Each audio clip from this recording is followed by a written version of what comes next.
Hey y'all, my name is Jasmine Jones and I am a licensed clinical social worker and you are now watching Black Girl, a Therapist in the Wild. And this is a little show I like to call Therapist Sips and Reviews.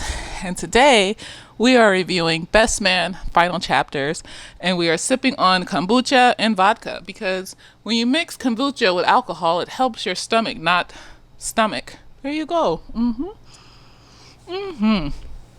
How y'all doing? So I was like, I'm going to watch this over the weekend and then I'm going to, do a review because it's nostalgic. So I have to do a review. But then I got into it and then next thing I know, 8 hours went by. And so, it is what it is. It is what it is. It's a good ass fucking show. It's nostalgic. And unbeknownst to us all is that basically in the beginning, Harper sets the tone for the entire show. I'm just going to call this a movie show because it's like a Korean drama. Each episode is an hour long. It's 8 episodes. It's dramatic. There's romance. There's trauma. There's, this, that, and the other. LGBTQ stuff is happening. It's a magical experience in the Black culture. It was beautiful. So I'm going to try to go by couples because I feel like if I go by couples, it'll be easier to keep track of how the story went and to input what I thought about it.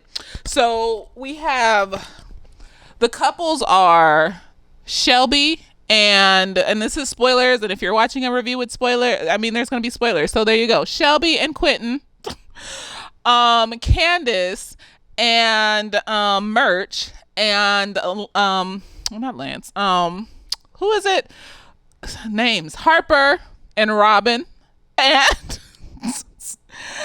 the singles in the beginning are Lance and Jordan.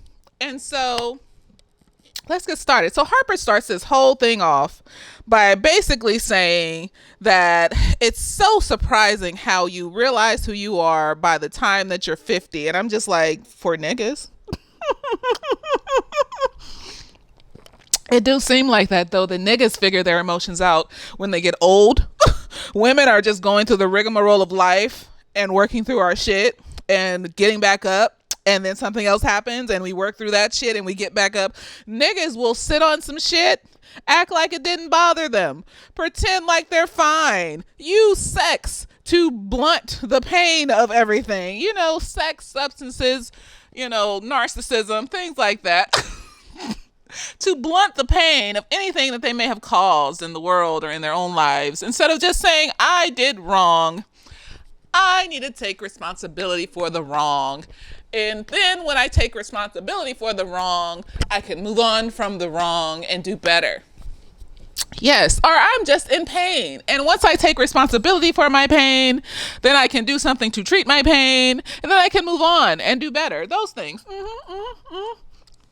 Because it's what the whole movie was about. It was a movie. I'm going to keep calling it a movie. I don't care. It's just that these niggas keep fucking up. And the women had issues, but it felt like it was they were calmer. Like they figured their shit out and just like moved on.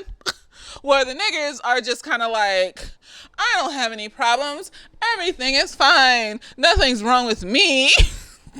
I'm not sad. And then it took some big ass thing to happen for them to realize that, maybe this is not the way to deal with this. Everybody except Merch, because they be ragging on Merch about being this, that, and the other. Merch is vulnerable and emotional and sensitive.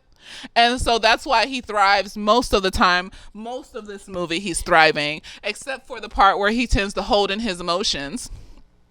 So he's open and vulnerable, but at the same time, when things bother him or hurt his feelings, he doesn't talk about those things. But, he'll input some advice about why you shouldn't be doing that because that's fuck shit. He'll let them know that this isn't okay. I don't feel comfortable. Things like that. So anyways, we start off, it's 2015 at Quentin's wedding. So he's marrying Nicole Ari Parker. I don't remember her name in the fucking movie. It was some Cinquarius, some weird shit. Because we all know that Quentin is just a weird ass, and it's just like, he be trying to be on this spiritual train or some shit to cover up the fact that you just got some stuff going on, nigga, that you just need to face and move past it, and then you can be okay. Like, you don't gotta just like cover things up with the spiritual shit and then never actually dig deep. And it's be like, no, I'm just leaning on the spiritual and I don't even really blah, blah, blah. And it's like, shut up. It's both. You have to actually do the work, the shadow work. And, wear the crystals and shit. So he's marrying Centrinius and whatever, Nicole Ari Parker. And he's rich, apparently rich. Like his dad owns resorts all over the world, and Spivey Resorts, that's his last name. It's 2015. It's been 2 years since Mia died. That's Lance's wife that passed. So everyone's showing up to the island at one of the resorts that Quentin's dad owns. And they chilling. Like everyone thinks Centarius is weird. And they think that Quentin is acting weird because he's not like loud and rambunctious and an asshole. And basically, what I believe has happened here with Quentin and Cinnamon is they going to random shit. She's only in 2 episodes. What happened with Quentin and Cinnamon is that, he has somebody to hide behind. She's one of them people. She's like Shelby, but she's a more introverted Shelby. She's more sneaky and manipulative and shit like that. So I'm sure like she's putting shit in his ear and making him bow down to her. And so he feels like he's doing something that is, miraculous and changing his life. And I'm sure she is helping him in some ways express his emotions and be a better person. But at the same time, it's based off of her needs and wants. And she wants to be the face of Spivey. Yes, and so, I don't know if they have an open relationship or whatever, but I know as soon as Shelby gets there, her and Quentin fuck because they love each other, and this is the enemies to lovers that we have been waiting for since the first fucking movie. That was a love story right there. I just felt like after the second episode, what's the rest about? Because I was just sitting there like, well, they got married. What's the rest of this about? So anyways, Lance shows up, and Lance has been hoeing because he can't get over Mia. He's just drastically in love with Mia. That was his soulmate. And it's magical. Like, I wish a nigga would love me that much, but he needs to move on with his life and stop sticking his dick in random bitches. He said he wore a condom 80% of the time, maybe. And I was just like, sir, are we trying to kill ourselves? Because the way you running through these bitches on this island, like people don't have STDs and HIVs and all the other things, it makes me feel like you want to get some shit and die or something. I don't know, because you look tired, you look ashy and dark-eyed under the eyes, you look like you're going through shit. What's happening, sir? When they find him, he's sitting in his house. No, he's sitting in a room, in a hotel room with a bunch of bitches. And he opened the door and his dick hanging out. And I'm just like, this is not how we deal with our emotions. It's been 2 years. What did I always say? Grief, we give you 2 months to just be at your worst. Just sloppy, messy, depressed, cut all your hair off. So you don't hurt yourself or anybody else. We give you about 2 months to be in the deepest depths because that's what grief does. It's natural. It's normal. But after 2 months, we call that deep depression. You may have grief trauma, things like that, and you haven't gotten past it. And never a mention at all of him going to therapy. Not even once mentioned. The only niggas that went to therapy was Robin and Harper, and they got a divorce. And so I'm just trying to understand, what are you trying to say here? Are you trying to say that, because the episode they went to therapy in was called The American Wedding? Like, are you trying to say therapy doesn't work? Because the thing is that if that's why I don't do couples. I don't do couples because usually when they walk in my office, it's always just one person. I haven't done a lot of couples, so I won't say that that's how it is for most people. Like, I'm not a couples therapist. I'll slip in a couple here and there once in a while. So I won't say that's how it is for all couples. But with the couples I've seen, the 3 or 4 that I've seen, so let me put a number to it because I don't want y'all to be like, oh, she's just saying all. No, bitch. The 3 or 4 I've seen, it's always one person in the couple that is the issue, that has problems, maybe from trauma that they're bringing into the relationship, and they don't want to take responsibility for it. And the other person in the couple is just going crazy, just spiraling, not knowing what to do, and blah, blah, blah. So, I just feel like couple therapy is hard to begin with, because when you get those types of couples, especially, What work do you want me to do for you, honey? This person isn't going to say that they did anything wrong, and they're going to keep deflecting. And so I don't know. I can't make them admit to their wrongs. So, but he admitted to his wrong in that episode, and I was just like, okay. I feel like Harper got some kind of poverty trauma or some shit like that, because we never really learn about their history before college.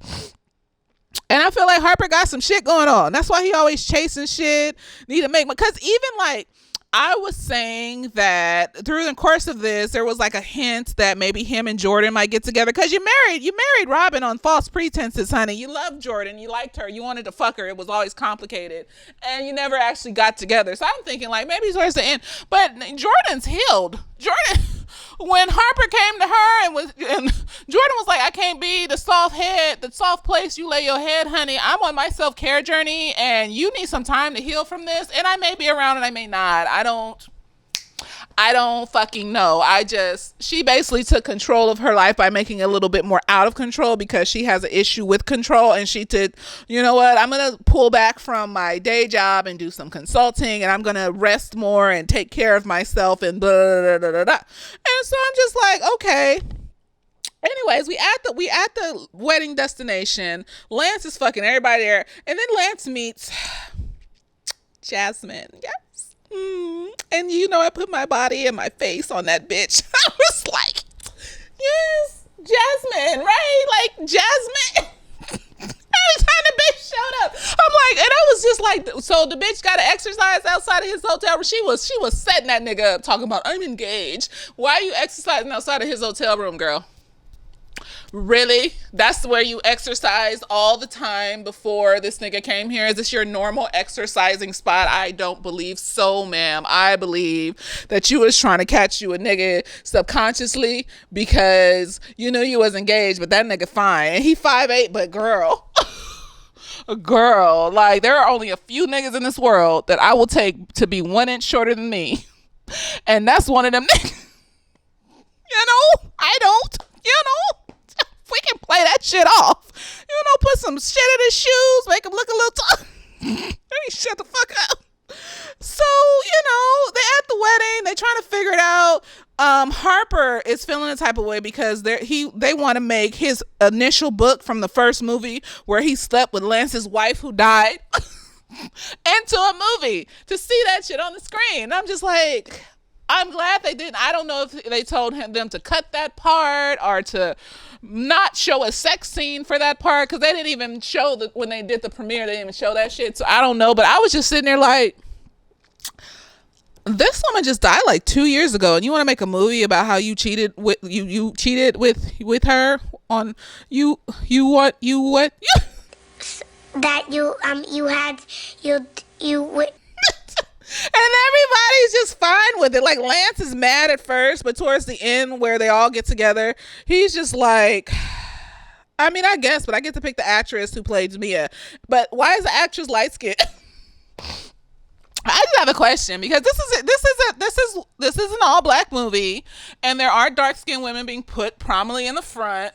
I just have a question as to why does Lance and Mia have two very, very, very light-skinned girl children and two very, very, very dark-skinned male-presenting children? I know anything can come out of a black woman's vagina. You know, we are the cradles of the earth. But I've always, even from Best Man Holiday, I questioned that. I was just like, why are these darker-skinned people, and why is it only the girls that are like, but then you know what? Dark-skinned black women were on prominent display, so you know that was my only like. But otherwise, there was Jasmine, and she was beautiful and dark. You know, they kind of made her look like Mia a little bit. She had the prominent cheekbones, the little eyes was a little buggy, but it was cute on her because it's cute on black people, not so much on white folks. And it was magical. She had the fro. I have a fro. And so Lance is slowly building this budding, like, she believes in God. He's building this budding, like, emotion for her, but he ain't ready yet. So I'm glad she was engaged. He in 2015, after fucking everybody on the island, he wasn't ready. He was a drowning man looking for anything to grab a hold of. But she still stayed in his mind. So, anyways, Quentin is getting ready to marry Centralia. And Shelby shows up in the second episode, and I'm just like, this bitch right here, nigga. She came to the fucking wedding. She crashed that motherfucker. It was magical. She'd even, oh Lord, when she came out and did that strip dance for him, I was just like, at first I was like cringing. I was like, oh Shelby girl, what are you doing? And then she got all up in his face and she choked him, and I was like, oh Shelby girl, what you doing? And he loved that motherfucker. He did. And then she sent him a text to meet her at 1 a.m. at the cabanas. And so she go to the cabana, and this nigga is like not showing up. And then Harper shows up and gives Shelby a plane ticket. I don't know if Harper set this up, because I feel like he did, because the way he presented it to Quentin, I think Harper knew Quentin wanted, like Harper been trying to get Quentin away from Cinnamon since he met the bitch, because she's crazy. She has something going on with her that is not normal, and it's shady and two-faced, and I didn't like her character.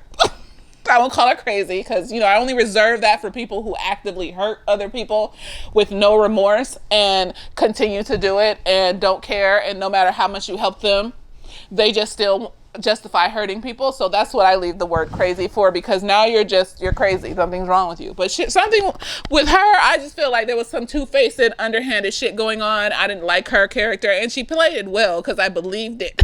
I believe Nicole Ari Parker when she was sitting there trying to put smiles on her face, rubbing sage in everybody's face, and just something seemed off. Like, what the fuck is wrong?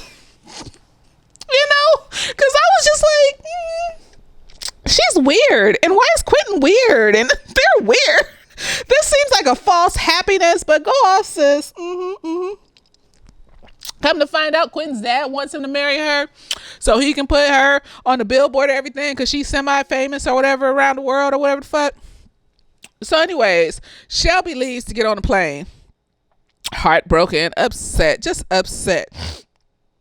And then Quentin comes to the airport, nigga. He don't want her to go, and I just wanted it to end there. I was like, okay, well, they got married. It's fine now.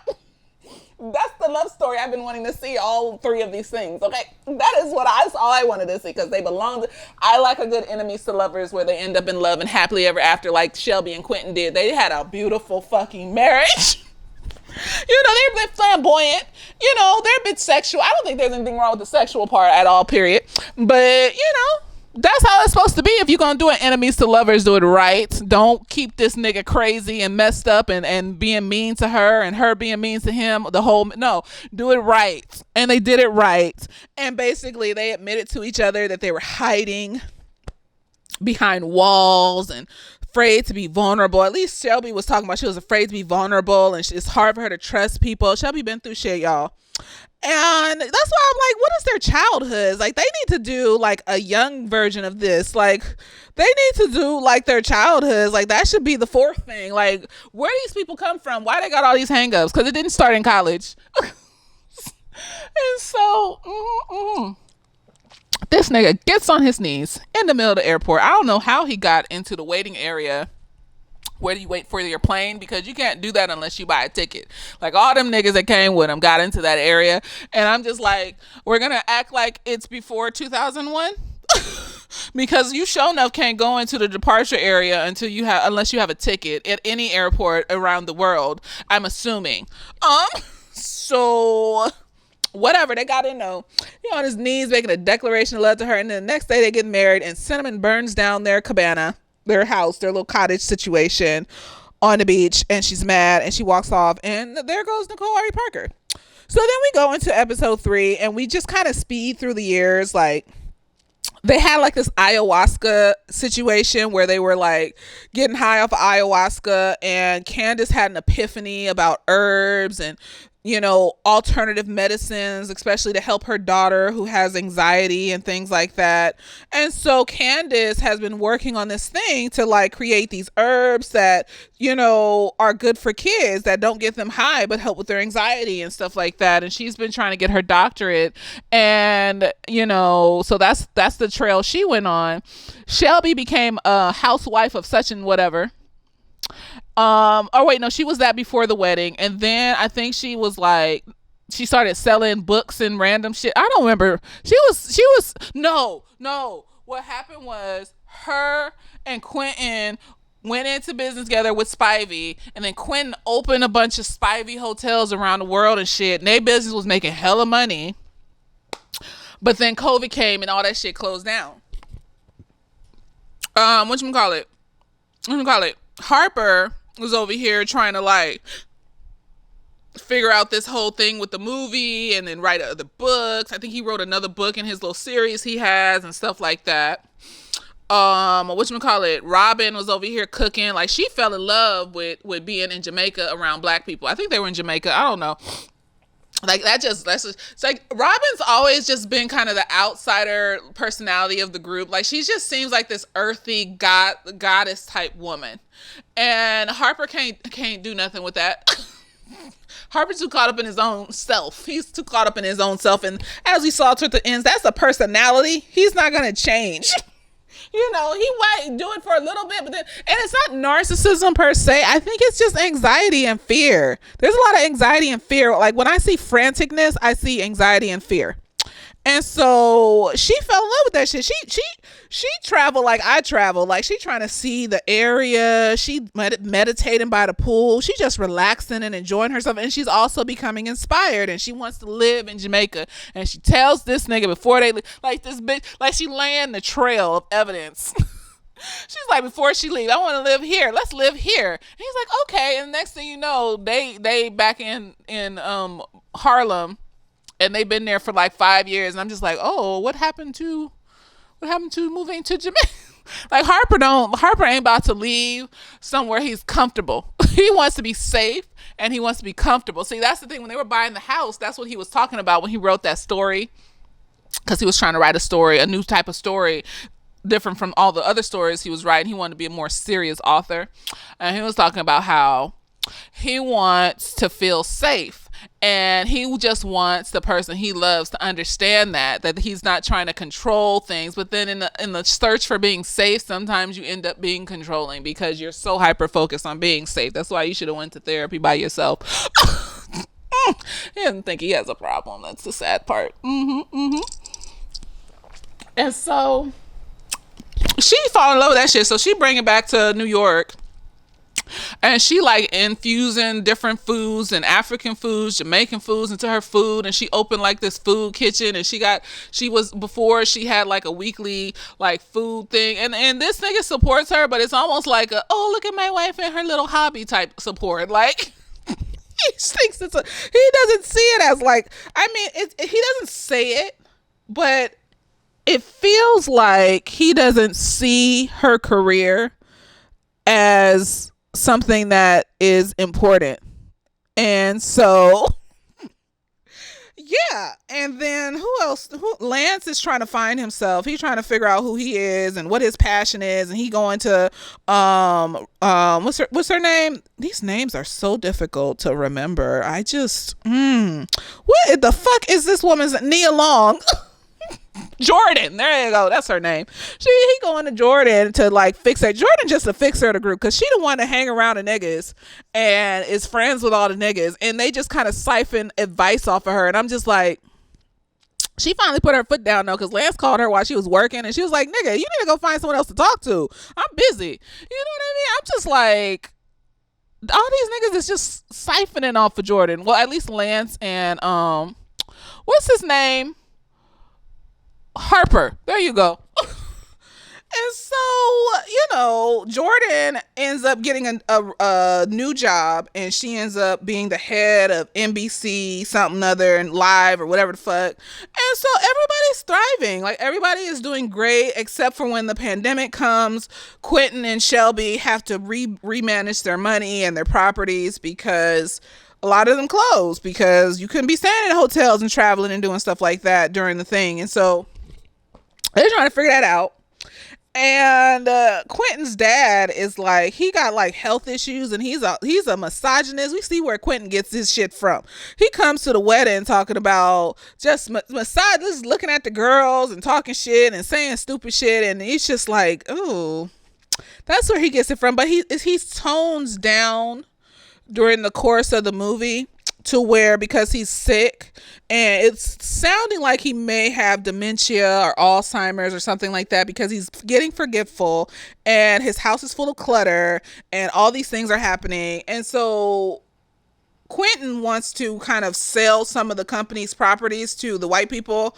On whatchamacallit, his dad is just mad about that, which I can understand, because as they're cleaning up his house, his dad is like going through the memories of how his grandfather got the properties and how the started the business and how he knows famous people from back in the day and and I'm just like, I don't want you to sell why are you giving this to these white people? Like, I know it's hard to manage in this white landia, because like it's hard to manage a big business in a white world. But it's like, the more we give them, the less we have as property. Like, you just got money for yourself, but like, how does this help black people as a whole? Like, you selling your grandmother's house. I mean, if shit happens and you have to, it is what it is. But it's just like, what do we have to hold on to? Like niggas be claiming blocks they don't own. Like that, I just wish we owned more things in this world. Like, I was so happy when Tidal came out and it was owned by black people. Jay-Z owned that shit, and now it's owned by white people. And I'm just like, I just felt a type of way. I was just like, because I didn't like, when that came out, I was like, I don't want Spotify, I want Tidal. Tidal's owned by black folks. And now it's not. I didn't feel a type of way. Wanted some Beats by Dre, that's owned by black folks. Why would I get the white people earphones? Now it's owned by Apple. And I'm just like, we're not helping black people, we're not funding black people businesses, we're not like investing in black people businesses. I'm just tired. It's fine. And so Quentin and Shelby are kind of going through the thing with his dad. Quentin keeps broke down when he saw that his dad was suffering so much. Like, his dad house looked like a hoarder house. He had shit all over. And Quentin was just like, this is unsanitary. This is not okay. And so his dad just kind of just slumped his shoulders and gave up and allowed Quentin to like clean up his house and do all this other stuff. And then over the course of the thing, we find out Shelby got menopause. And then Quentin has some heart attack on New Year's Eve because he's been eating bad and all this other stuff. And so he has to eat healthier now, and he can't stand that Shelby is hovering over. Like, Quentin and Shelby just did a whole 180, and Shelby became softer and more open and more caring and less selfish. I guess being in that situation where she had to be vulnerable with Quentin made her feel more open and available to be vulnerable with people around her, so that she's not a bitch all the time. And so Shelby's doing this show where it's like The Talk, but with black women, that Jordan produced. And so she's doing that, and she was questioning herself because she's used to being like the bimbo of the bunch, but she can put on the smart chick. Like, she's smart, she ain't stupid. So they asked her to be the smart girl instead of going on there trying to be the housewife. And so she went on there and they liked it. Now the show is like going and it got traction and stuff like that. So anyways, after the premiere of Harper's movie, Quentin has a heart attack and ends up in the hospital, and Shelby is just freaking out. Like, when you see somebody you care about almost die, and then Quentin is just like upset because Shelby hovering and Shelby want him to eat healthy, and he's just like, well, I don't want to live my last days, and I'm just like, you can rest. You could eat like an apple and some fruits and vegetables occasionally. Like, you just want to die. Like, the doctor said, like, you could just die. Like, you don't care about that. Like, He's just like sitting up here mad at her because she's scared he's gonna die. Like I think he's not mad at her though. I think he was scared he was gonna die too. But you know, niggas, they just veil the real emotions, the real reasons, and then they dive bomb into the stupid shit just to cover up the real reasons. So I think he was scared he was gonna die too, but he didn't know how to deal with that fear. So he just covered it up by being mad at Shelby and not wanting to eat healthy and saying, fuck it, I'm just gonna die then. Just niggas, like, I don't understand. Like, why is it so scary to face yourself? Why is it so scary to just say I'm scared, like my feelings are hurt, blah blah blah blah? I don't know. But anyway, so him and Shelby have a child. So apparently the baby Shelby had, Kendall, is what's his name, Quentin's, and Ben Quentin's, and she didn't tell Quentin for 10 years, and I'm just like, because, like, I don't like to forget that men are people, too, because that's how we perpetuate fuck boys.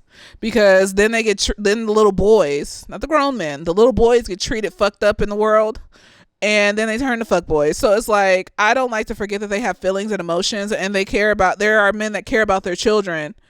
And care to know that they have children. And want to take care of their children. And be there just as much as a mother would. And so, I kind of feel the type of way that she didn't tell him for 10 years. I mean, he let it roll off off his shoulders, like, whatever, it's fine. But I was just like,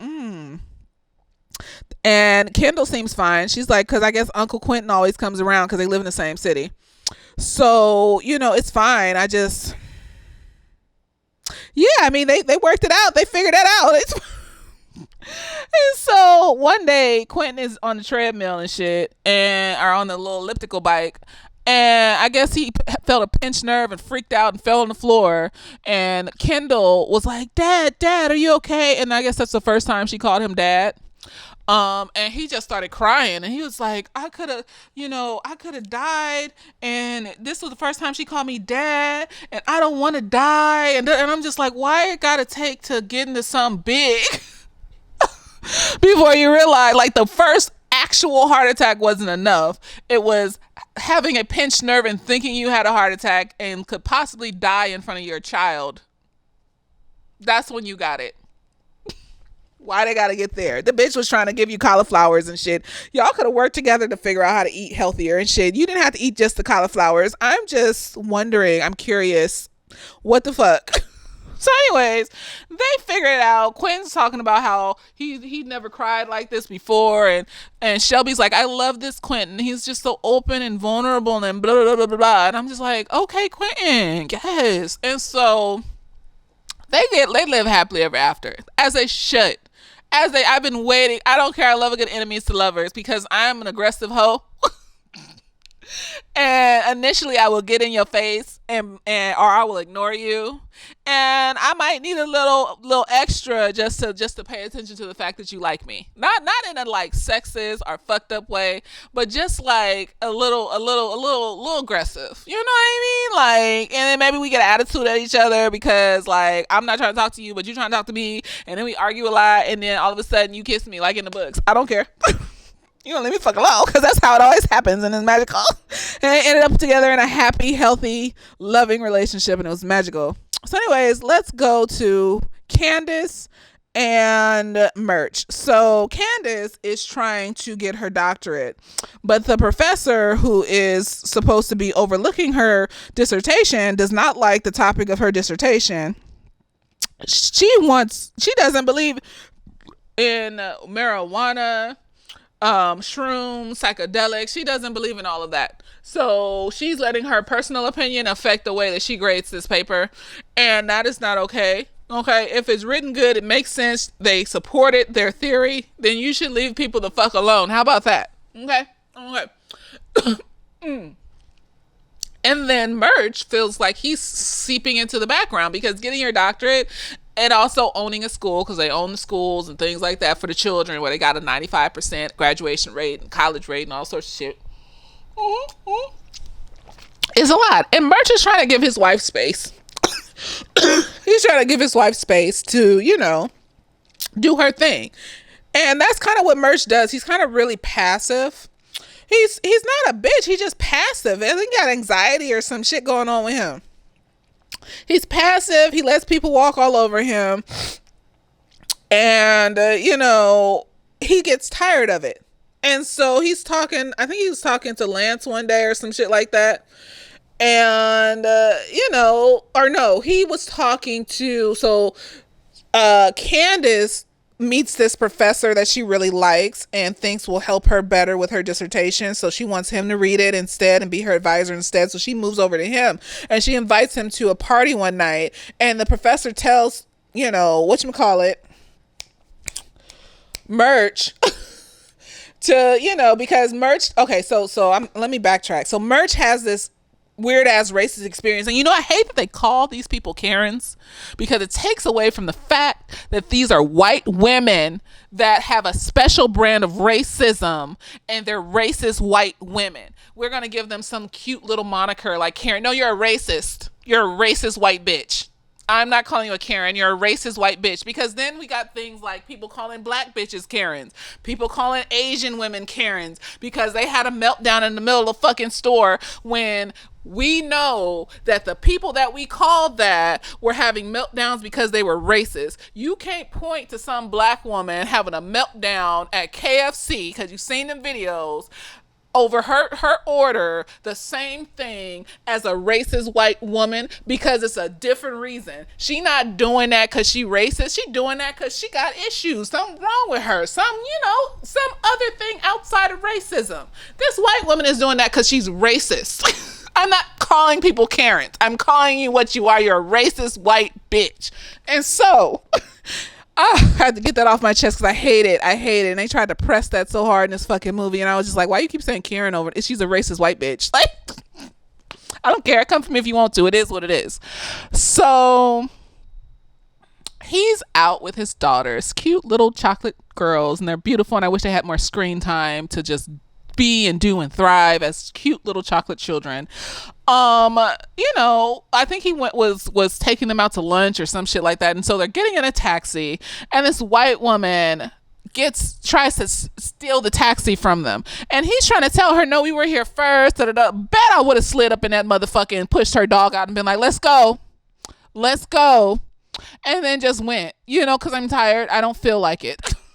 I probably would have been on the ground with a knee in my motherfucking neck too. Let me shut up because there was police randomly showed up and then she starts crying, talking about he's attacking me. No. And so this man is traumatized from this whole situation. And I think that was the straw that broke the camel's back because he's been pushed down, stepped over, and made to look weak his whole life. This stems from childhood, y'all, because you don't be acting like that just in college and it came from nowhere. Something happened to these people. And so he just gives up because his daughter's looking scared and the police are telling him to just leave and it's getting loud and then he's just like, okay, fine. And so he's holding that in and he's angry and he's mad. One day he even sees the same woman sitting down to eat and starts coming up with scenarios on how to approach her and cuss her out. But each scenario ends up with him being murdered by white people. So he's just like, I have to hold this in too. And he's tired of holding shit in. So Merch joins MMA. And Merch and Candace, I love their coupling. I like my men a little bit more aggressive but still vulnerable, like a gentle giant. But I love their relationship because they're fun, they're sexual, they're nerdy, they get high, it's magical. They have a magical fucking relationship. They just needed to iron this situation out with Merch. And then the situation that happened with Candace, we'll get to that. So with Merch, he joins MMA, and after the professor tells him at the party that, it's just hard to hold in all this anger and da-da-da-da. And I should have clocked that nigga when he said that shit. But I was like, maybe he sees a brother in need. And maybe, black men are just noticing something else in black men. And, but I just still also felt at the same time that he sounded really and angry and creepy at the same time. But I was just like, no, maybe he's just, I tried. So he joins MMA and he's good at it. Like first he does as a workout, then the guy was like he wants him to start doing fights and stuff, and he starts doing fights and he goes viral and he's enjoying it and it's getting a lot of stress off his chest. He bruised and bloodied and shit all the time, but he's having a good fucking time.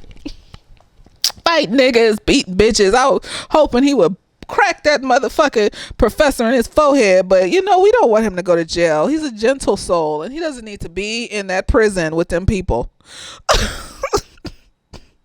And so, he feels like, eventually he doesn't tell Candace at first. I guess he's nervous. He's worried about how she'll react to it or whatever. But eventually, because he goes viral, Candace finds out from the daughters, because he just does a live where he's shadow boxing in the locker room and shit. And so she goes to the fight, and he up there, at first he was getting his ass beat. Then he beat that white boy's ass. And then she was just like, is it weird for me to be horny? I was like, no, bitch. No, bitch. That's what I mean. Like, imagine if that nigga just had a little bit of most of the time. Just a little growl most of the time. But still a gentle, nice soul. It's hard to find that. Just imagine if he had that. You would love that shit. It's not weird. It's not weird. Fuck y'all. And so, they go home and fuck. And then Candace, she's trying to do her dissertation and it's getting the professor's help, and the professor keeps sending back the pages, and finally he sends back up the paper and says it's good, but she's just so stressed out that she just like, what does good mean? So she goes to his house 6:00 in the evening to have him just kind of help her go over the paper before she turns it in. And I was getting vibes at first, but he leaned over to check the paper with his hands behind his back, and he wasn't touching her or nothing. So I was just like, oh, maybe my vibes are wrong. Maybe it's just, maybe I'm tripping. And this is how we talk ourselves out or into a situation where we end up. That's how we end back up in them situations, because we not listening to our instincts that say, why this nigga leaning over me like that? I would have moved the chair over and been like, okay, you can stand here and look and stuff like that, but that's why statistically speaking, women that have been sexually assaulted, and she used to be a stripper, so no telling what type of sexual assault bullshit she experienced doing that. That's why women that have been people that have been sexually assaulted are more likely for it to happen again. That's one of the reasons, is because when our instincts are up, we have been through so much shit that we are worried that we are overthinking things. And so we don't listen to our instincts. Instincts, there's usually evidence for, like, oh, this person is really getting close to me and it's making me feel uncomfortable, but maybe I'm just tripping. No, the evidence is the person's getting close to you. It's making you feel uncomfortable. He's entered your space bubble. You need to back away because it's making you feel uncomfortable. Versus, I'm going to go give this speech and everyone's going to laugh at me. What evidence do you have of that, honey bunches? And not all the time, not all the time. So that's instincts, evidence. Anxiety is usually there may not be evidence. Sometimes there is though, but sometimes they're not. So if you go do the speech and people do laugh at you, you didn't have any evidence beforehand, but if they did laugh at you, then it's like, okay, now my anxiety is a gazillion times worse because they actually did the thing that I was worried about, even though I had no evidence for it. So, So I was just like, maybe I'm tripping. So I'm talking myself out of it. Then we go back to the scene, and she got this nigga leaning over her one more time to look at her shit. And she's just like, okay, yeah, I can do this. And then he's leaving his hands on her shoulder. And I'm just like, why is he leaving his hands on her shoulder for so long?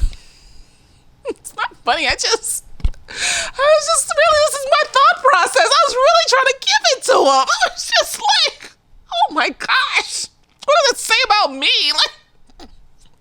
I was really trying to give it to him, and I was like, why is he leaning his hands on his shoulders for so long? That's why she sits there still smiling, because she probably was thinking the same thing. Like, oh, maybe he's just, looking at my paper. It's fine. It's just my shoulders. And then he leans his face into her hair, and she's just like, and then he grabs her titty, and she gets up and he's like, oh, hell no. And I'm just like, nigga. And the fact that I gave it to him all the way up until he leaned his face into her hair and started smelling her hair. I feel bad for my damn self. It's like, how much more work do I have to do in therapy to clock? Because it's like, you don't want to go around thinking everyone's a rapist or every man is crazy and is going to murder you and bury you out in the desert somewhere. You don't want to go, because that's not healthy. But it's like, you don't want to be so unaware that, niggas got to get basically the hand on the titty before you clock the shit. It's just like, where is the balance? Because, and statistically speaking, it's usually somebody we know, we're related to and shit like that. So she felt a comfort in his home, his office, and the only thing that stopped her from getting raped or further molested was that the maid walked in right on time and saw her getting up, grabbing her shit and leaving. And then we had to watch her go through the depression, the anxiety, the voices in her head, for a few scenes, the after effect of trauma, and not knowing how to approach her husband about it, not even knowing how to talk about it. So one night she just types up what happens. And she couldn't talk about it. She couldn't say the words, because sometimes trauma is so intense, it hits us so intensely that we can't even verbalize what happened to us. It's just too much. It's like them selective mute people. Your voice just goes mute, just like how like you can go blind because of your psychology and your brain and some shit. You can lose your voice. Shit like that happens. Or you can be paralyzed and go catatonic because of depression. Like your mental and your emotional and your physical, they all go together. Everything's connected, y'all. So the night she comes back with her husband from the MMA fight, she's just like, oh, this is great. This is wonderful. And then so she asks him why he didn't tell her. He tells her why. And then she's just looking at him, and she just wants honesty in their relationship, and she wants to be honest about what happened. So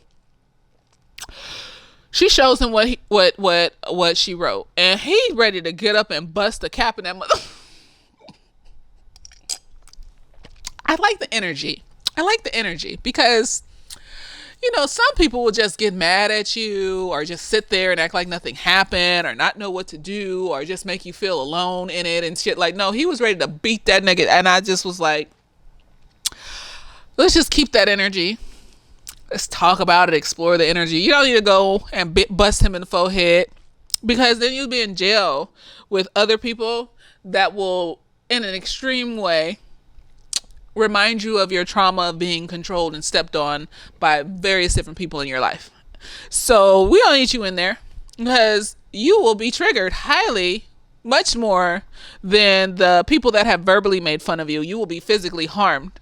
He does the MMA and shit, but you get 6'4" niggas and shit and get him in a corner somewhere. MMA ain't gonna do that much. I mean, martial arts is great. And we all want to be a Jet Li, take down 4 niggas at the same time. He ain't there yet. I don't care. That white boy knocked him down a few times. He ain't there yet. I don't care. And so she's just telling him how she just wants him to listen to her and comfort her and be there for her and believe in her and blah, blah, blah. And so, they figure out they shit. Merch is also mad at Harper. So Harper triggered Merch because in the trailer for the movie, for the book where he fucked his friend's girlfriend, all this shit went in my mouth. That's so nasty.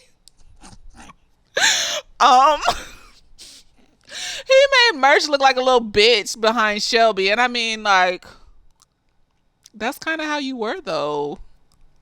It was, until you got tired and cussed her out and said you didn't want to be with her. But the only reason you got tired and cussed her out and then told her you didn't want to be, because you met Candace. If you hadn't met Candace, you probably wouldn't have. I'm just saying, I'm just what. So anyways, he was being emotionally abused by, what's her name? Shelby. He was being emotionally abused by her. I can't even lie. So it could have happened in college, because he was dating Shelby in college and Shelby was emotionally abusive. So that could have traumatized him. I don't think that's the initial trauma. I don't think it's the initial trauma. I think it's one of his traumas, but I don't think it's the initial one. So,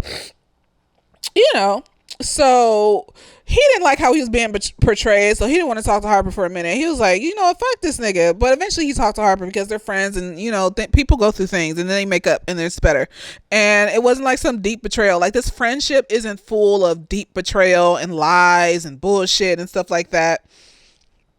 It's just full of people that are broken or are going through stuff, and they're just trying to work through their stuff, and sometimes they piss each other off. which that is natural for friendships, not a bunch of lies, betrayals. She slept with my man and da. I mean, there was a situation with Harper and Mia, but like that was in college. Like that shit didn't happen when they were adults and stuff. And yes, Jordan and Harper have kissed 2-3 times.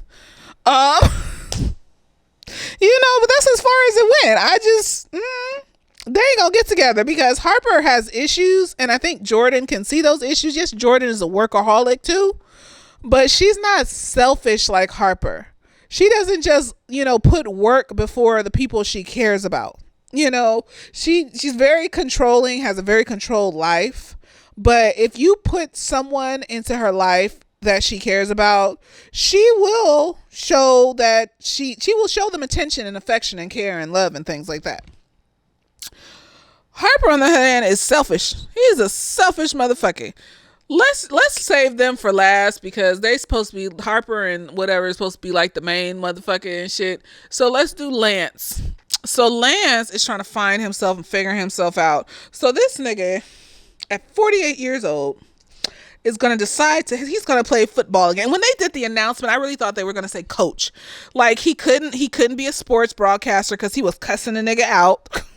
He had a car dealership. They didn't say what happened with that.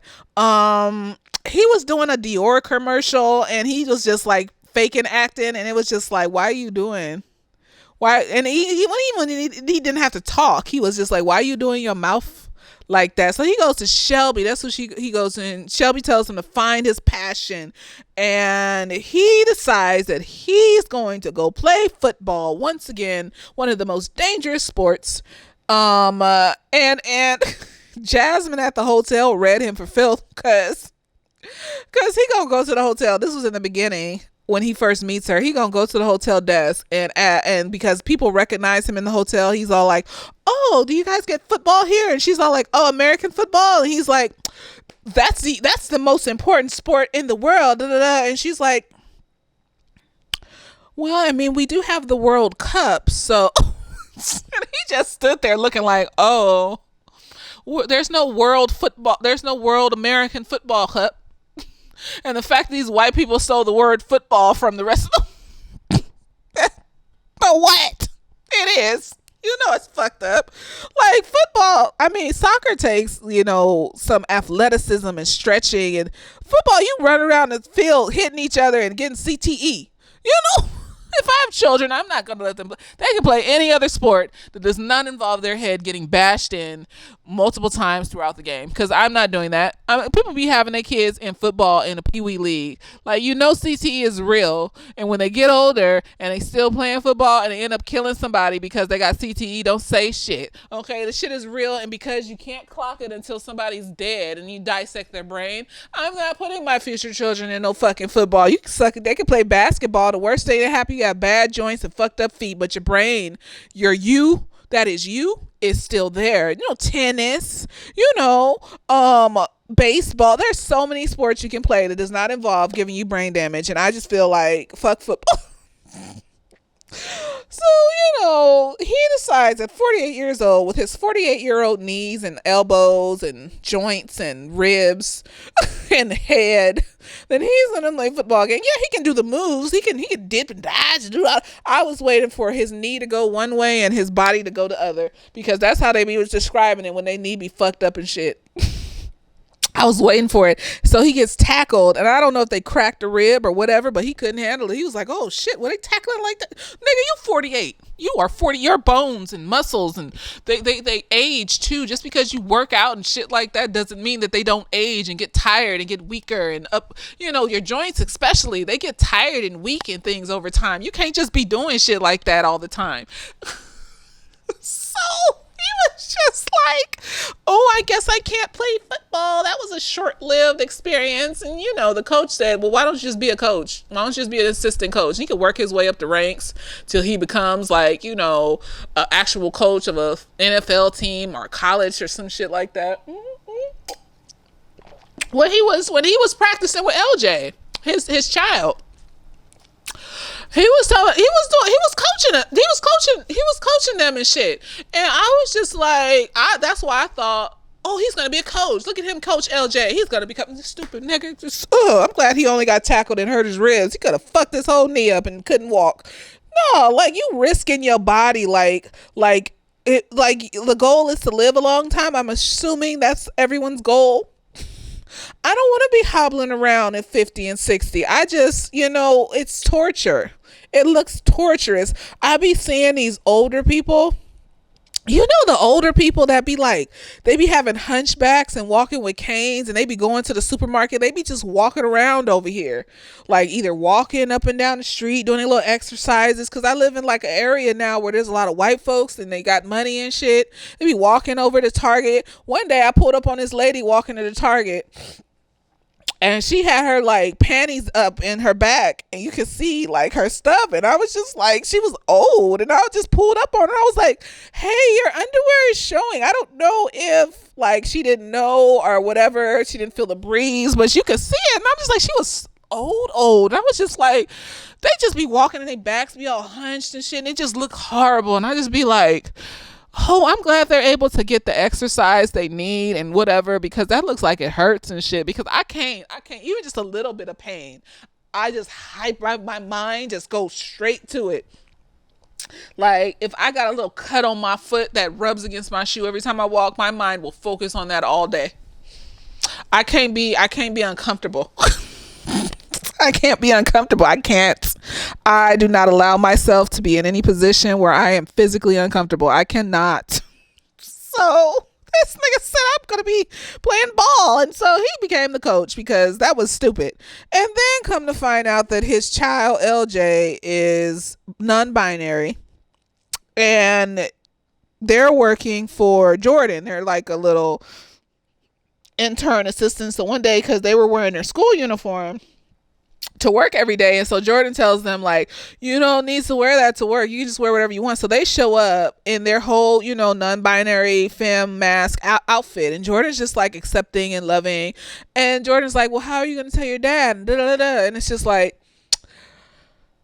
come to find out, everybody in the group finds out because LJ hanging out with Kennedy at Quentin's house and is doing these little cute TikTok videos and these little wigs and outfits, and then Quentin walks upstairs and sees them, and it's just like, oh, what y'all doing up here?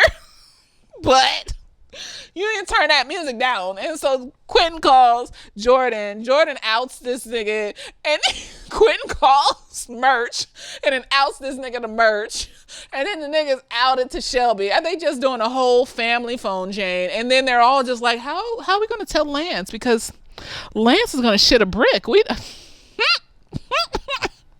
Lance finds out eventually on New Year's Day because LJ posts the little TikTok that they made and said, fuck it, new year, new me. This is how I'm going to come out. And so while everyone is outside, and I love they had a table, a smorgasbord of edibles and things and, marijuanas and shrooms. And it's just like, that's how I like this group, because I always feel like, like I'm too immature or weird as an adult.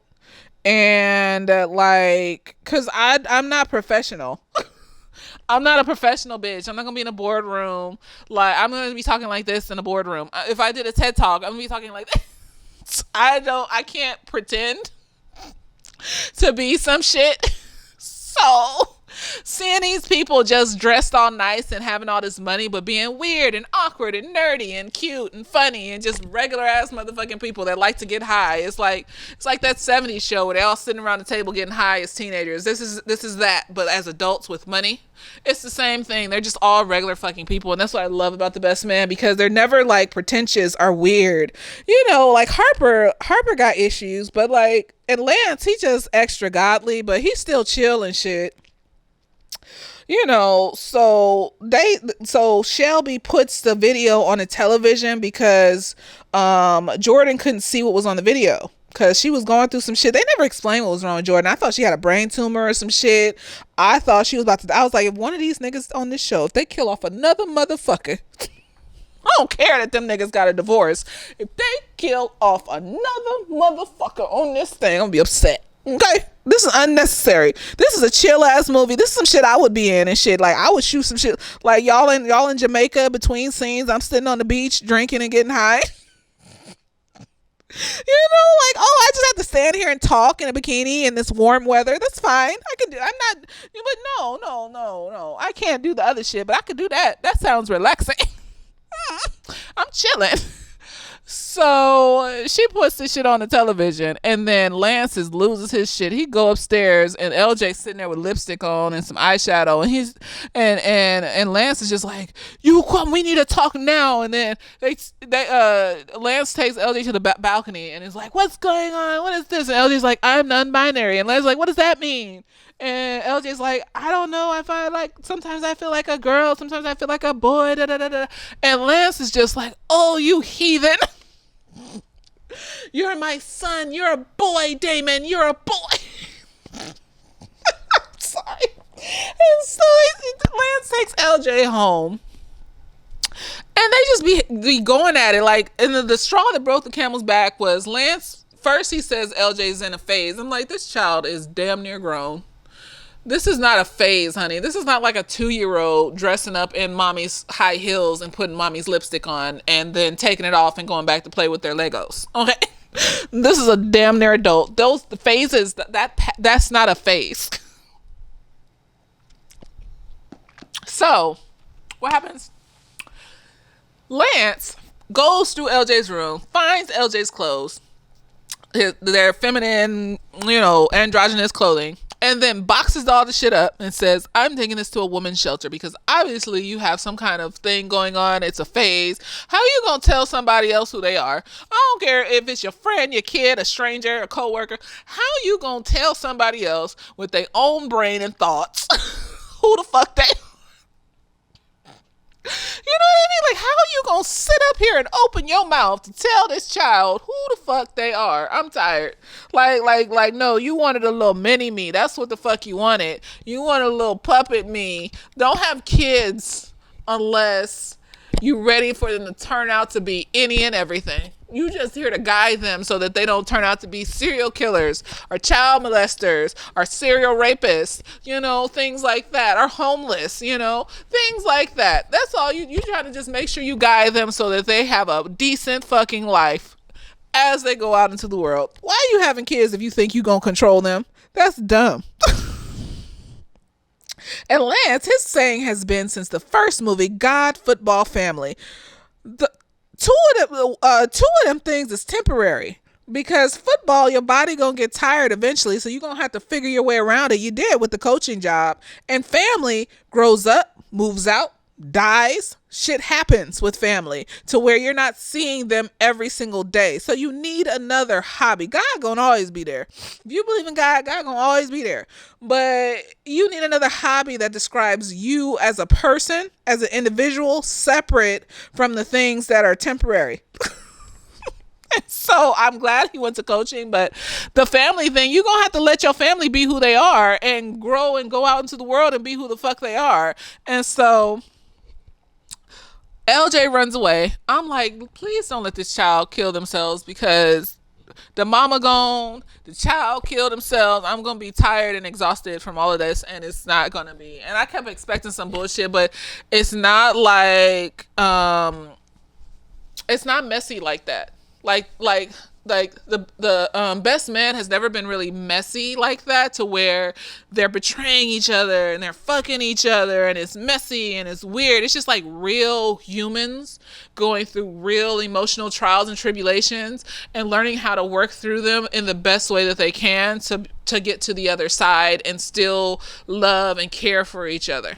And that's why it's beautiful and magical. And so anyways, LJ disappears. They looking everywhere. They find LJ's friend, who's also non-binary, as it seems. They never said, but they pronouns is they and them. So I'm assuming they're non-binary too. And so eventually they find LJ at the gay church, because there's churches that are for just they're not just for, but they're supportive of LGBTQ people. They got the rainbow flags in front and shit. So like, they're not gonna be talking all that homophobic shit when you go up in there.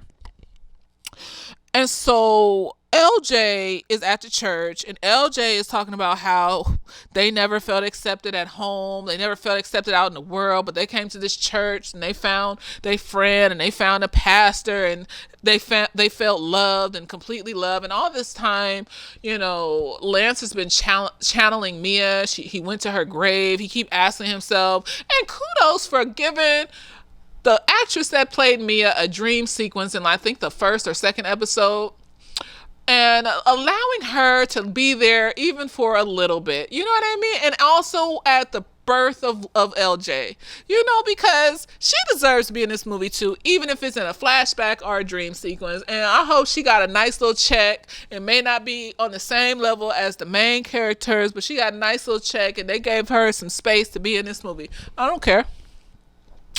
And so he's channeling Mia, and he's just like, how do I love and be open? And he's praying to God, asking God to help him be open and understanding. And then, think if you don't go on YouTube and watch you some YouTube videos about non-binary people, these people will vlog their whole transition for you. The ups and the downs and the trials and the tribulations of transitioning. I used to binge watch that shit all the time, just like, wow, these people really go through that shit. I couldn't imagine not feeling at home in my body. That sounds like some bullshit.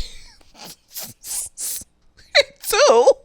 That sound like you just born with some bullshit. Like, you can't feel comfortable at all until you get all these weird ass surgeries, and then sometimes these surgeries be having complications and stuff like that. Like, bottom surgery be having hella at least for like people that are assigned female at birth, they be having the worst complications with bottom surgery because it's hard to recreate a penis, at least a sizable penis, and they be having like urinary problems and shit.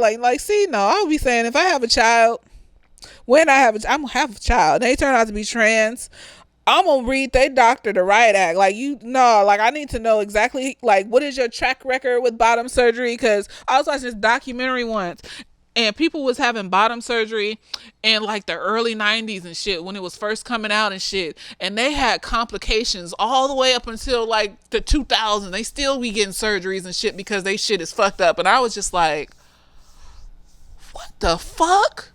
No, nigga. My child's not gonna. No, like, I need the best surgeons. I need to know your track record. I need to see a book of some examples of your work, because I'm not about to have no child had a shit fucked up for the rest of their life. Like, that's not happening here. That's not happening here. Okay, you gotta use your genitals too much for you to be having issues with them because some bitch ass doctor don't know what the fuck they doing. So, surgery is scary. What was I talking about? So he's channeling God, but oh yeah, cause you just go on YouTube and look at that. Like people don't just like Google shit when they have a question. Like, I'm shocked at the amount of people that'll be asking questions on Facebook. I'm just like, Google wasn't available. Like, before you went to Facebook or Instagram to post this question, why didn't you Google it first? I'm just curious, like, you could just watch that and it'll be fine. Like, I'm just confused. Whatever, nigga. So, God could lead you to the right video on YouTube. I'm just saying, like, faith without works is death. Like, your child could have died because you going to God asking him to show you some shit without putting in the work to find out about the shit. You know? Like, you want God to drop a fucking book in your lap or some shit about transgender people, like, while you're praying? Like, way there. So anyways, they're talking in the church, and then Lance accepts LJ, and it's beautiful and magical. And then Lance, I guess with LJ's permission, outs him at his award ceremony where they're hanging up his number on forming his football team or whatever. That's like 2 years later. And tells the world that LJ's non-binary, and they're a very brave child, and they're wonderful and magical and beautiful and great. And it was beautiful. It was magical. Yes. Who's next? I think it's just Jordan and Harper and Robin. Okay. So Robin been laying this trail of, I am a spiritual, magical, herbal bitch. And, Harper just ain't smelling it. Harper's not a narcissist. He's just really, really selfish. And I don't know, unless he goes to therapy to deal with whatever anxiety he has about constantly putting himself first and being on survival mode all the time. Because that's what that is. Like constantly needing to change, constantly need to get better and better and better and better and shit like that. Like, it's gonna be hard for him to move forward in his life, like emotionally and shit, like to gather a partner and things like that, or to feel settled in himself, because you gotta get to a place where you feel settled in yourself, that no matter what happens, you're gonna be okay. So if good things come along, that's great. If you work towards good things, that's great. But it's okay to sit and relax sometimes, to take space for yourself, to take years where you don't do anything, because you're just focused on you and just living your life and stuff like that. But he's just focused on getting to the next thing after the next thing. And he's been that way since the first movie.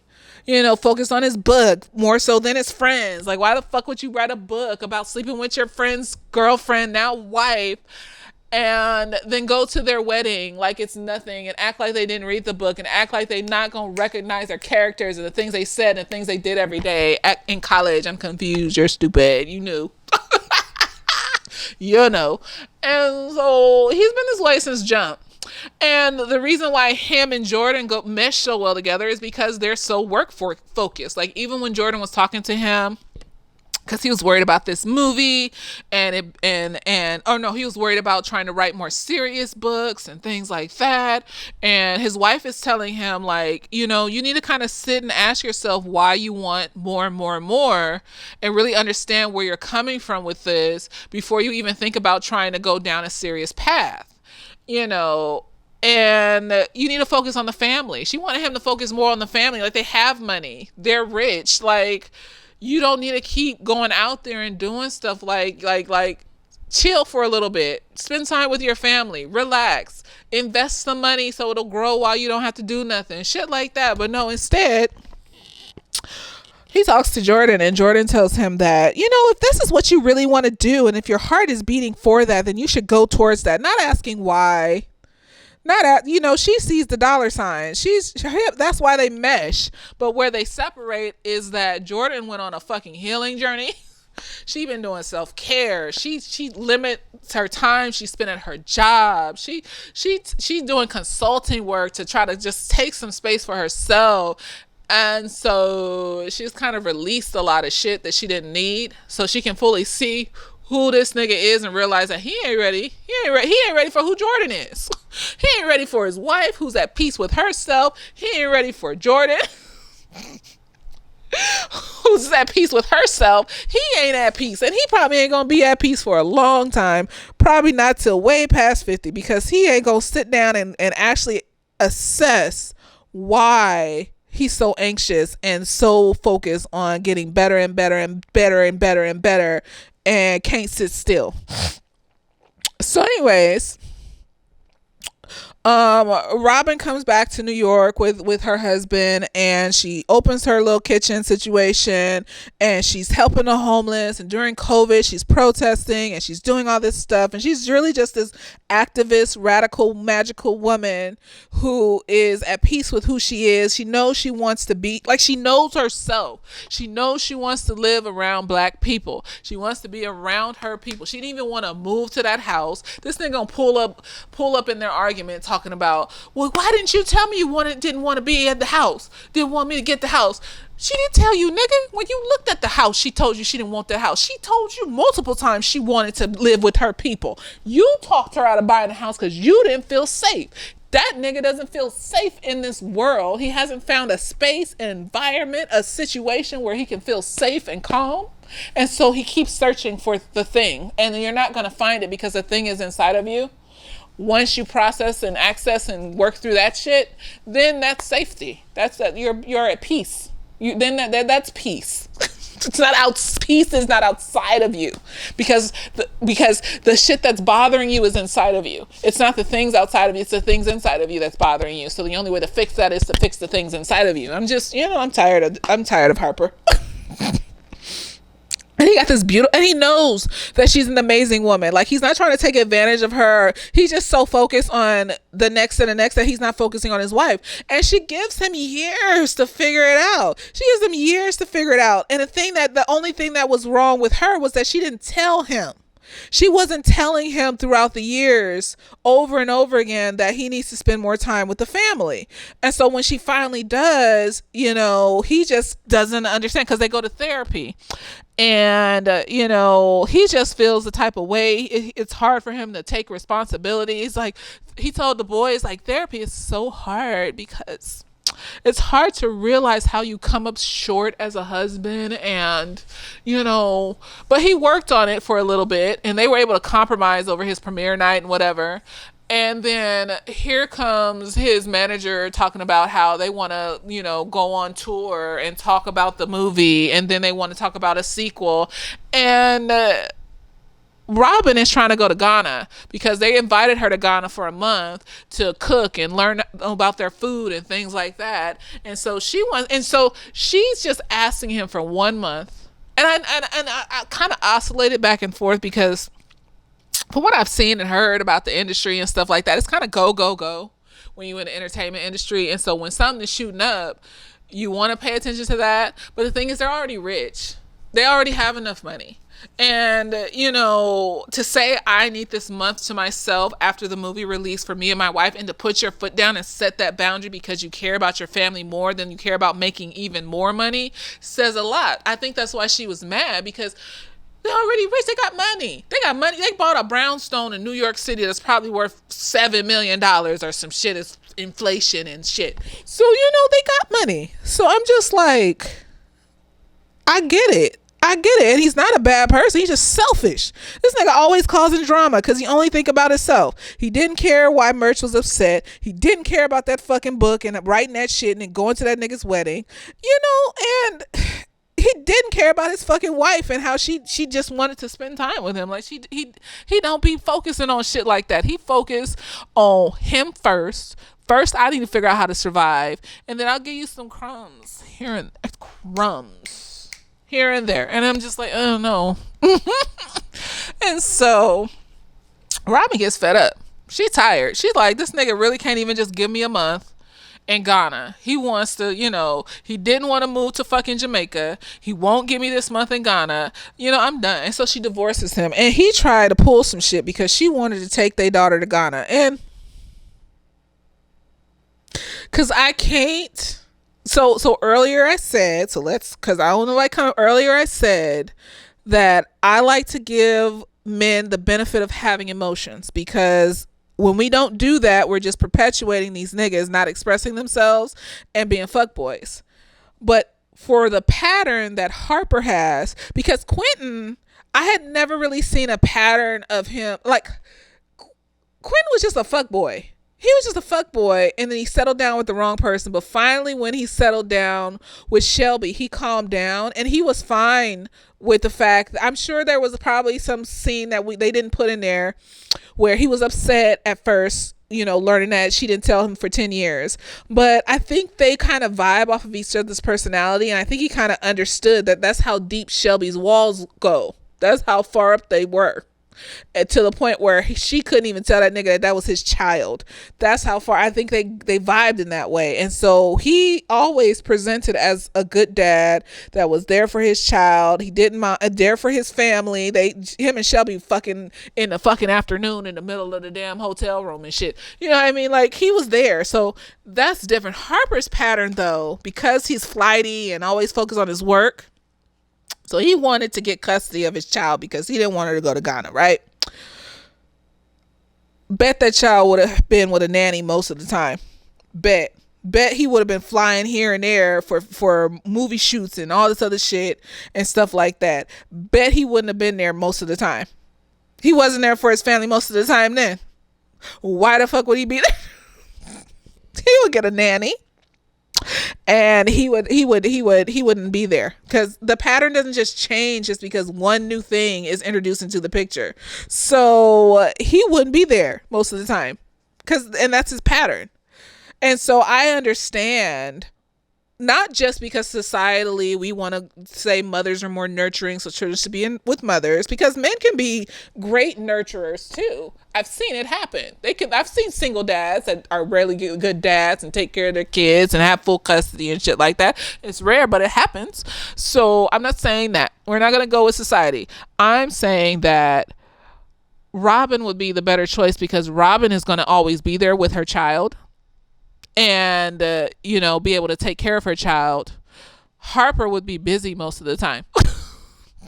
And he would let that shit get in the way of him taking care of his child. He would just be happy that she was in New York, like he won her some shit. And not that he doesn't love her, not that he doesn't want to be there for her, but he's not going to be there for her in the capacity that she needs. She needs a constant parent who loves and cares for her to be there on a regular basis, and that's Robin. And Robin wants to be with her people in Ghana because that makes her happy. It makes her child Mia happy, and to see your own face mirrored back to you everywhere you go, like white people get to do here. Okay, so I was with Robin, cause Harper ain't got the stamina or the motivation to be a constant parent. And so, eventually, like one day he sees Mia, the little girl. He's at the park walking around, and they about to eat their lunch on the bench, and Mia goes and gives her sandwich to this homeless man, because that's what her mom did one time. And he asked her, why are you doing that? She's like, because we have so much and I can eat again. Like, he doesn't have anything. And he's just like, oh, she has her mother's heart and soul and spirit, and I don't want to break that. So he has empathy. He cares. He knows he ain't shit. He knows he's selfish and he ain't shit, but he can't let that shit go. He can't admit that this is a problem that I might need to fix. No, he just says, okay, I'm just going to let you leave me as my child. Because if he fixed it, he could have been in Ghana with his wife and child, and they would have been married still. And, he just like, he goes on, he's sad, he's depressed. He got some good friends, though. His friends, that's what your friends do. They came over and they met him on his level. They came over, he was depressed. His house is a little bit clean for the depression, but maybe he's like one of the people that clean when they get overwhelmed, instead of like let things clutter and fill up the space until they get tired of the clutter, and then do a massive cleaning just to let it get cluttered again. Maybe I'm talking about myself, who knows. and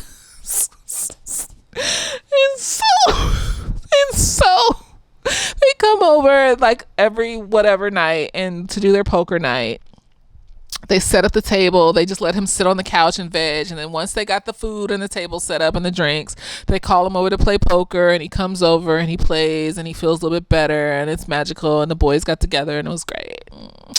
And then 2 years later, Harper writes the serious love romance book that he wanted to write, and he's on some interview or whatever, and then he's talking to Robin on the phone through FaceTime after the thing, and he's just like, I'm so blessed to have you in my life as my child's mother. And that's how you need to be treating your baby mamas, because 9 times out of 10 something is going on with the nigga. Statistically if statistically speaking, black women are murdered by their partners and by black men more often, and then the other people that are murdered, then statistically speaking, these single mothers ain't just out here because of themselves, okay? A lot of these single mothers are out here because of these niggas fucking up in the relationship, because we don't teach men how to embrace their emotions. And this whole movie show has shown us that we don't teach men how to embrace their fucking emotions, okay? Like, Merch is over here holding in his emotions this whole life until one racist event too many, and then he just explodes and wants to go get socked in the face.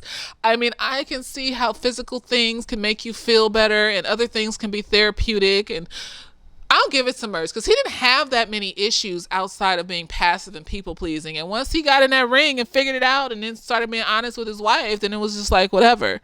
Like Lance over here about to get some kind of massive viral infection from some random bitch, and this is 2 years after your wife has died. Like, you should be somewhat healed to where you're not trying to sex it away with random hoes that have diseases. I'm just...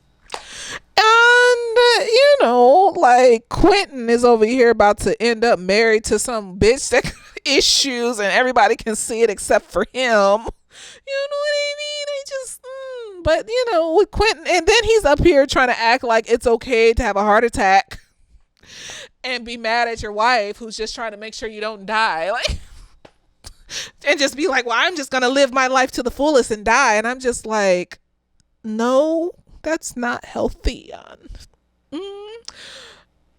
I just feel like, why did it have to be some big ass moment for you to figure it out? Like, why did you have to traumatize your child before you realized it? That's what I want to know. Right?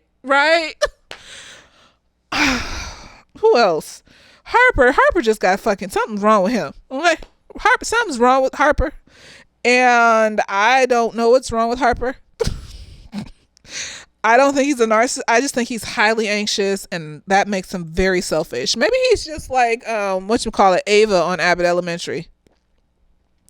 She's just highly selfish because she highly traumatized and stuff and anxious. But there's moments where she has empathy and care for the people around her, she feels guilty for being this way and stuff like that. So it's kind of like an Ava from Abbott Elementary. Like, that's who he is. Harper and Ava are the same, y'all. You see the connections. I'm a smart hoe, right? And so anyways, these niggas just be like sitting on shit. And then the women, like Jordan, we didn't get to her fully. So she's a single bitch on a trip. She overworks herself. She has control issues. So she actually has some shit that she hasn't been dealing with in a healthy way. She will overwork herself. She overworked herself to the point where she was going blind and that the doctor thought she was pregnant. Like, that's all she has, I think. Like, I don't think outside of the boys and work, I don't think Jordan had much else. And she was trying to go on this self-care journey, and she met the dude, the tall, chocolate, muscular motherfucking Bobo. How you doing, Bobo? At the resort, and he kept trying to talk to her, and she kept turning him down, and then the day that she invites him to hang out with her, he says no, and automatically she's like, fuck that nigga. That's why I don't talk to niggas. And I'm just like, I know, girl. I felt it, because it's just like, it's so hard to give every nigga a chance like it's a new person in front of you, when every single time it turns out to be the same thing, to where you get to the point where you may test the nigga by turning him down a few times to see how much he's interested in you, or if he just wants to fuck and mess around with you and manipulate you. You might be standoffish and cold and just observant just to see what happens, because like, they can be nice and warm and gentle, just like that professor that grabbed Candace titty. They just come up, and I like how they illustrated that. You see how that professor was nice and warm and great, and they even showed a scene where he leaned over her and didn't grab her or do anything to throw you off, to make you think it felt ominous, but it was just like, is it?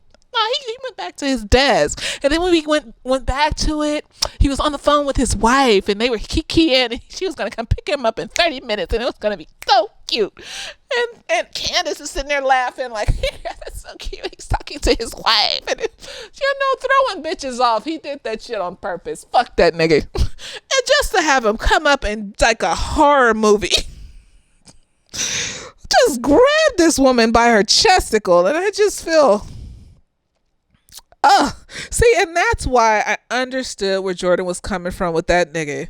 So I can't be fully upset with her, because, every once in a while, instead of my usual hi, how are you doing on Bumble, because the bitches have to talk first, I will actually ask a real question. Like, I'll match with 5 niggas at once and I'll ask them all a question about themselves or something that was on their page or something like that, and then just be gently ghosted by all 5. And then I'll just go back to the hi, how's everything going?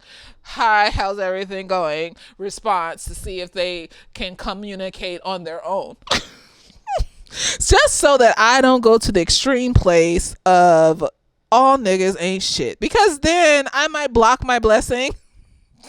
I'm trying my hardest not to block my blessing, but it's just every single one of them so far have done and said the same fucking shit, and it's fucking exhausting. So by the 100th nigga that you talk to, not had sex with, don't do that. Okay, just because I'm a woman and I say I talk to about 100 niggas doesn't mean nobody fucked them. Okay, this is niggas you say hi to occasionally on the app. This is niggas that you might meet at a bar and try to have a conversation. You know, shit like that. To all end up saying the same fucking shit. It's just exhausting. It's feel like I've been terrorized, but I still maintain hope, because that's healthier than to do what niggas do and be like, that one bitch that broke up with me when I was 13. Fuck bitches. Never giving a bitch my heart ever again. Like, nigga, you was 13. Really? That one bitch when you was 13? It's like Charlie Brown's little redhead bitch. That bitch don't even like him. Don't even talk to him. Don't even want to be around him. But he just built this whole fantasy around this little redhead bitch. And I'm just like, sir, she doesn't even really know who you are like that. Y'all ain't never even went on a date. Like, why are you, like, if she ain't showed interest yet, why you keep being weird? You staring at her, did she stare back? You know what I mean? Like, if she ain't stared back yet, like, why are you being weird? Shit like that. And so I'm just like, I understand. I part of me wanted, at first a part of me was just like, nigga, why you being mean to this nigga? He being nice, he talked to you just cause he, can a nigga be busy? And I'm just like, no girl, you have to, cause most women go through this. That didn't just come from nowhere. Cause Candace was nice, even though she was a stripper. She experienced all the nasty, dirty, manipulative niggas. You know what I mean? So she was giving niggas chances, and you see what happened. But you still have to treat people like they a new person every time they come in your face, and you just want to cuss a random nigga out and scare them off. Just, why are you fucking talking to me? Leave me the fuck alone. You don't get the fuck away from me. Oh shit. So I understand why Jordan might have turned Bobo down initially, but then they went and did the ayahuasca, and come to find out he was the nice little shaman for the ayahuasca. And and this is the type of world we live in, to where, like, when she was sitting there talking to him and in her zone, and she passed out, and he gently cupped her back and laid her on the ground without assaulting her, I was just like, oh, look, that's so sweet. He's not a rapist. The bar, she is set in Le Hell. In the what's the last layer in Dante's Inferno where everything's frozen? That's where the bar. I was just like, oh, isn't so precious? He is not gonna sexually assault this woman while she's inebriated. Magical. And he didn't even see the bitch again. She didn't see that nigga again. But even though it was a temporary, like, meeting of minds and shit, like, he didn't even want to have sex with her. He was just like, no, he did, and she was gonna fuck that nigga, but he was like, I don't think you could handle what I put down.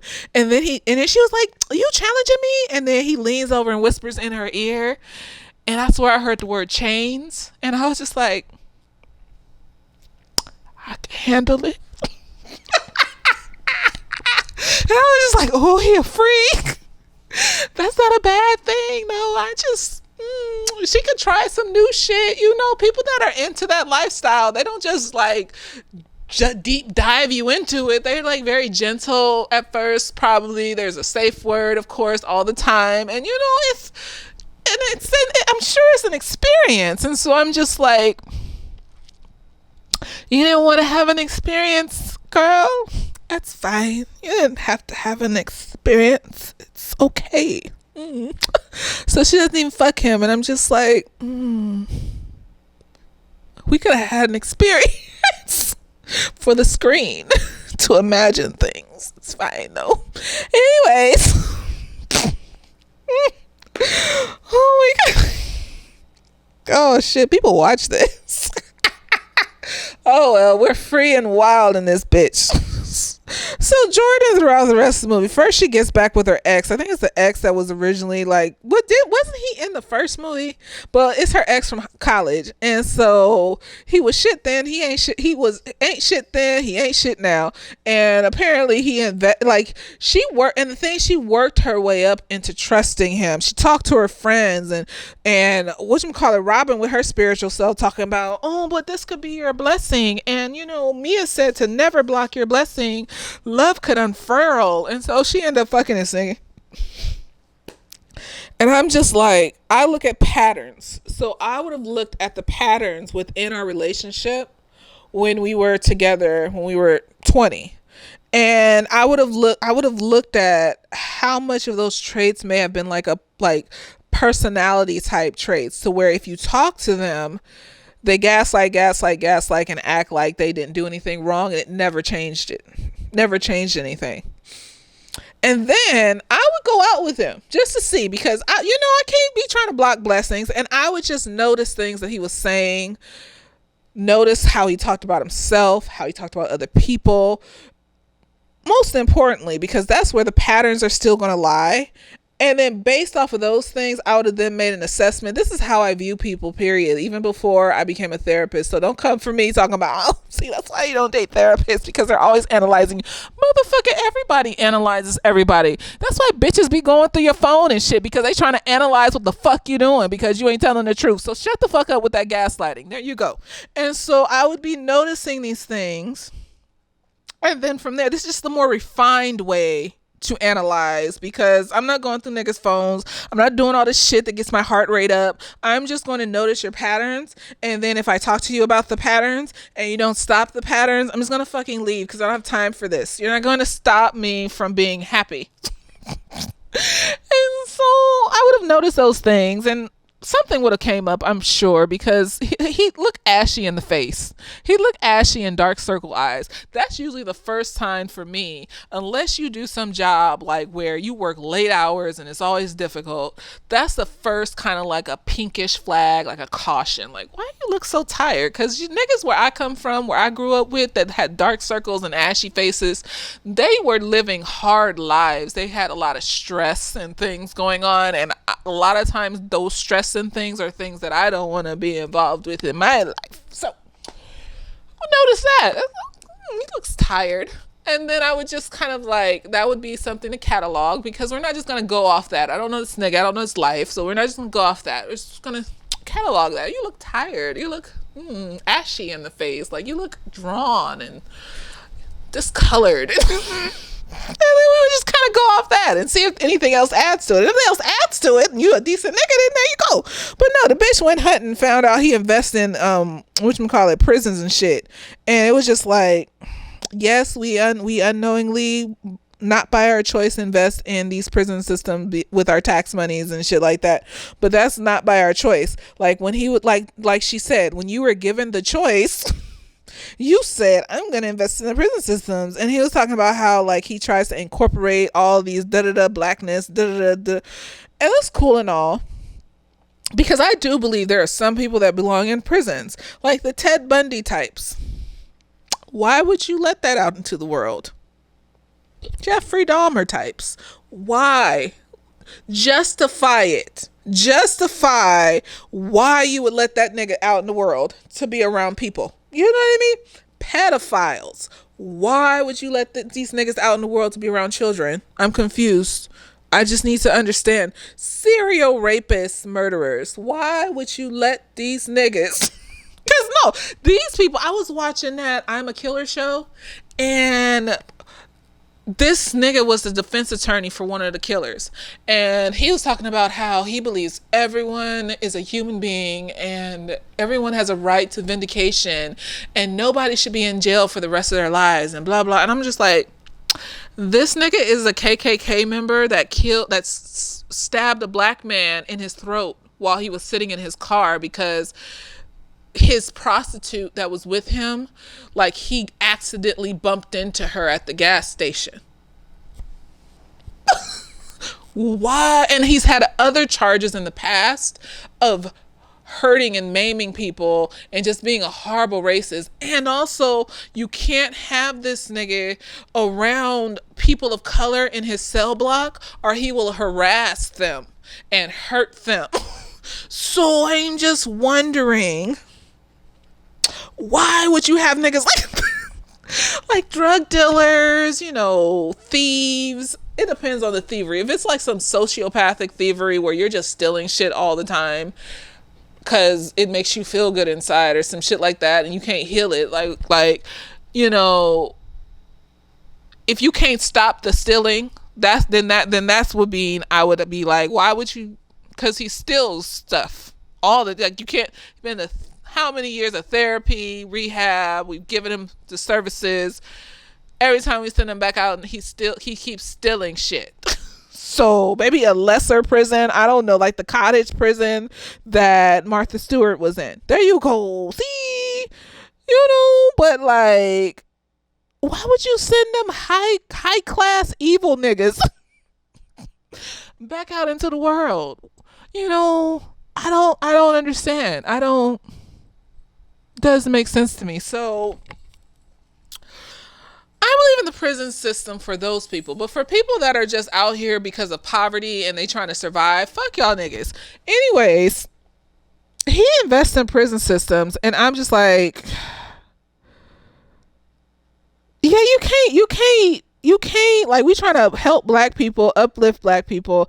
He's saying that he implements programs within these systems and stuff to help black people in the prisons and stuff like that. But I would have to see what you're doing. I would have to see it. And also the fact that he got jealous at the premiere because of the sex scene between the actress that played Jordan and the actress that played Harper. Like, he got an attitude because of that. And, why are you, and it's at his premiere, why are you, I mean, I know, like Robin these niggas got some shit between them, and Harper should have never married Robin because he still had attachments to Jordan, but they too shitty to just be together. And now Jordan's healed, and so she sees Harper for who he is, and it's just like, no, I'm not going to be with that.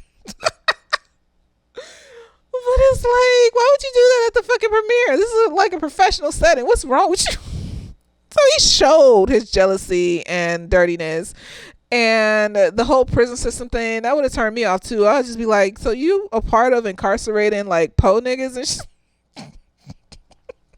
that ain't even really doing nothing? And how we are the majority in the prison system, and a lot of them people, like Khalif Browder, like, he was just a child and they put him in solitary confinement for most of his time in prison, and he came out and killed himself. Then his mom died. Then his evil ass dad sold the house.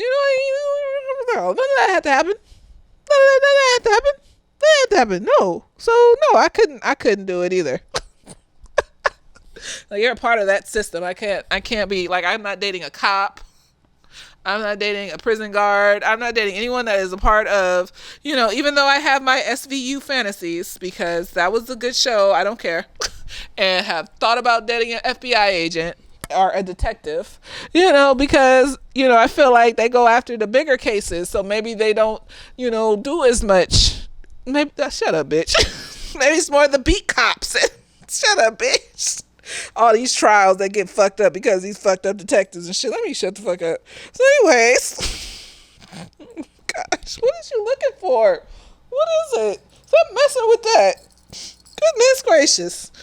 Oh, so anyways, Jordan ends up not being with the doctor, with the man, the ex, And then she has this weird ass illness where she has these migraines and she's going blind and shit. I guess it was stress because they never really said anything was wrong. And I thought they was going to say it was a tumor. Then they thought she was pregnant. She wasn't pregnant. And she was just like, I think this is my last chance to have a baby. And this was going to be a moment where I didn't have to be in so much control of my life. And I'm just like, bitch, that's not what babies are for. Like, if you want to lose some control of your life, then go do something that makes you feel out of control. Like, go do something impulsive. I don't book a random ass trip. Like, that's a random vacation. That's not a fucking child. And I'm just like, that's not a reason to have a child. And I'm just like, girl. So she wasn't pregnant. And so, like, she ended up like going on this healing journey and quitting her job. Not quitting, but taking some time back from her job. And, she healed. She better. She doing better with her self-care. She got this cute ass assistant that she was all like, oh, I don't think you're really good at self-care, girl. You need to work on that shit. And she was like, yeah, I need to work on that shit. And so, like, Jordan doing her damn thing. Harper the one out there. I mean, he got his daughter. So, maybe that's enough. He got his daughter, Love, to have. He wrote a book and shit like that. And, that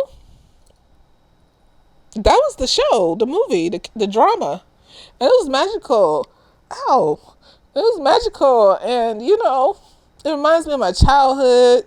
I think I was like, when was The Best Man come out? I was probably in ninth grade or like junior high or some shit. I don't know. But that was a good movie. And then The Holiday came out and they killed that woman off that show. And I was so upset. Like, I was like, why she gotta die?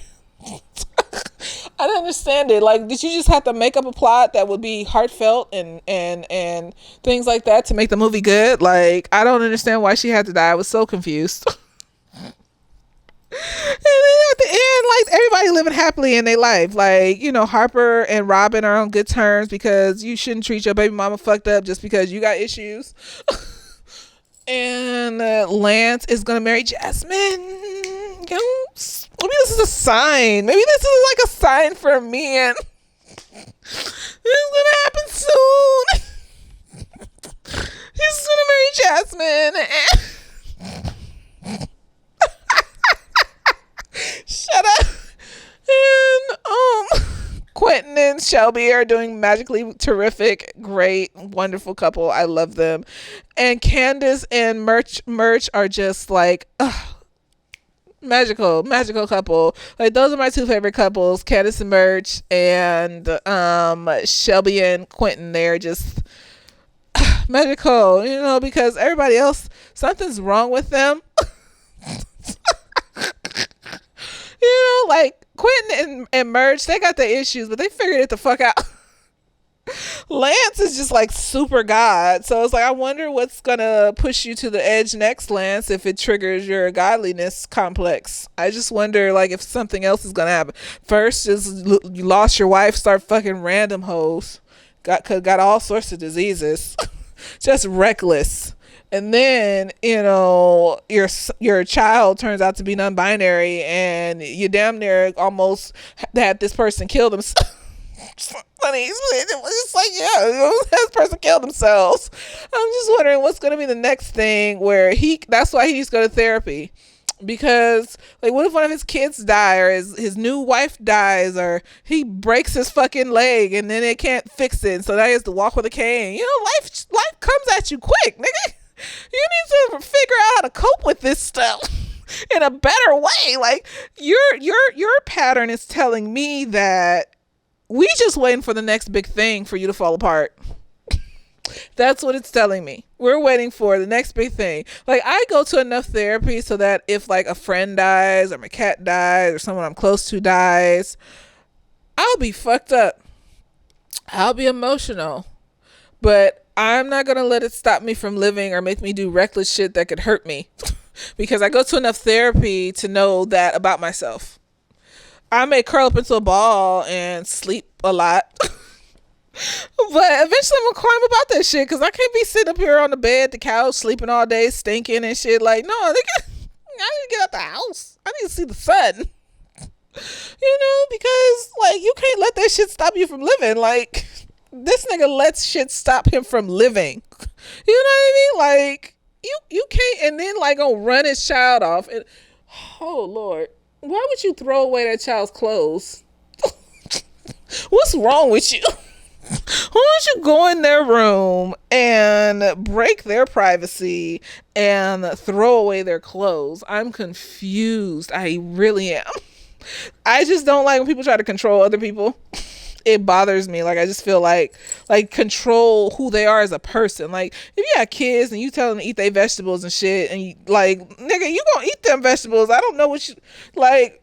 I bought some snacks for my cat, and she been like just eating them sparingly. I don't know if she's saving them for later or whatever, but I'm not about to be spending all this money for you to just have them things sitting on the floor. So you gonna have that little freeze dried meat right there until you eat it. I ain't give you no more snacks. And what happens? Eventually she eat that shit, and then she get more snacks. Fuck, I don't know why the fuck she do it. Like, why are you saving shit? I'm gonna give you like if she didn't do that, I would just give her snacks twice a day, like once in the morning, once in the evening. You know, they're like these little hearts, these like chicken hearts. I didn't even know she liked that shit. I just bought it as a gag. Like, I thought it was like, oh, look at this, these little hearts. And then I was like, I wonder if she'll eat this. I had to break it up because she has sensitive jaws. She can't. What are you doing? What? Oh my gosh. She has sensitive jaws. She can't be eating big shit. And so I had to break it up, and she just scrumptious, just ate that shit up. It was just like, oh, you like these. And so I've been doing and then all of a sudden she just stopped eating them. And then she'll just eat them sparingly, like she's saving them or something. You know how you go to the restaurant and you order like a big dish just so that you could. What is you doing? What are you looking for? Just so that you can like put it in the refrigerator and then eat the rest as a midnight snack. That's what the fuck she does. I don't know why. So I just leave it there. I ain't putting no more down. You can eat saving shit like I don't feed you. Like, I don't give you food and shit. No, I don't care. I'm taking it personally. You saving shit like I don't feed you properly or some shit. Had to go to the organic store to get you the organic kibble and shit that got all the organic shit in it so you can live longer and shit. This shit is expensive. Them little chicken hearts is like $10 a bag or some shit. You know what I mean? They get like, this shit is expensive. It's inflation, and you got the audacity to not eat them things. Them is real chicken hearts. They look like chicken hearts. They freeze dried and shit. He's scrumptious, and now she won't eat them. Fuck that shit, nigga.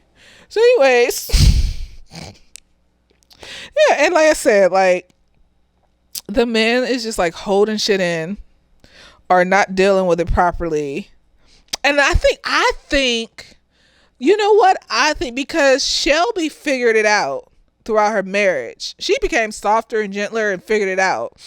You know, Robin always been the spiritual, hyphy chick. She just been always like calm. Candace always been chill. She's smart. She nerdy. She been chill. I think Jordan is holding it in, controlling all this other stuff because she hang around niggas. We attract nigga. Like, she hang around niggas, and that's how niggas deal with their emotions. They be just controlling and holding stuff in and being anxious and being overly controlling and weird and shit. And that's how she was. Until she realized she could be softer and shit, and like, it's okay to like just breathe and relax, and then you won't go blind or have, you know, mistaken pregnancies and shit like that. You know, like, Jordan girl, see, I put smart hoe, right?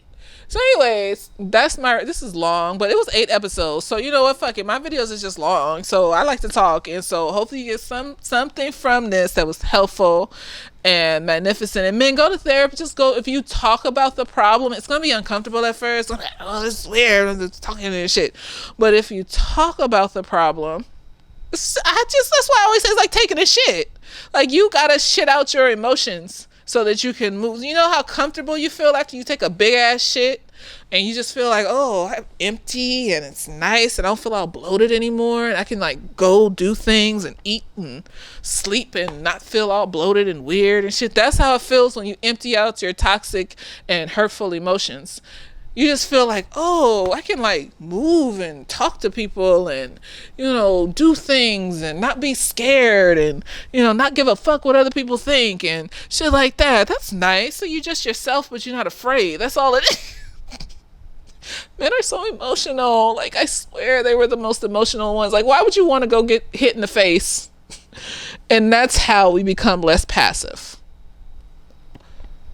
Right? Like, as Will Smith posted this thing once where he was talking about, I like to get close to death in order to feel alive. Nigga, I don't need to get close to death to feel alive. Like, he was bungee jumping and shit like that. I don't need to get close to death to feel alive. I can feel alive when I get a massage and they're digging into my muscles and it feels really good. I can feel alive when I'm watching a funny show and I'm laughing and it's coming up out my chest and I can feel it and it's all over my body how funny that fucking show is. I don't have to fucking why you gotta go to the extreme? Why Quentin gotta damn near traumatize his child in order to just eat healthy? Why Lance gotta fuck a bunch of bitches in order to get over his grief? Like why? Why Harper so selfish? Why you gotta get to the point where your wife divorced you and you still ain't there yet, nigga? I don't, why Merch gotta get hit in the face? I'm still upset about, like, why you gotta get hit in the face to feel things? Express stuff. Like, doesn't that hurt? I guess it's exhilarating. Do you get addicted to the adrenaline? I don't. All Jordan had to do was meditate and take some deep breaths and go to the doctor. Lance had to go and play football at 48 and fuck his shit up. You see? Do you not see what's wrong here? Why the fuck? If I can be healed by taking a nap versus getting tackled on a football field, nigga, I'm taking a nap. The fuck? Just picking these hard ass things to do in order to heal, it just looks exhausting and tiring. God bless men. They say they more likely to die quicker and shit. Just be getting emotional and jumping off of fucking planes and shit. Just weird. You see, they just emotional creatures. Men are just emotional creatures. It's just physical. That's why you can't tell sometimes. You can't tell that they're emotional because they're so physical that they keep moving real fast. You won't see their emotion. Bitch is smart, ho. You keep dipping and dodging. You won't see that I'm sad.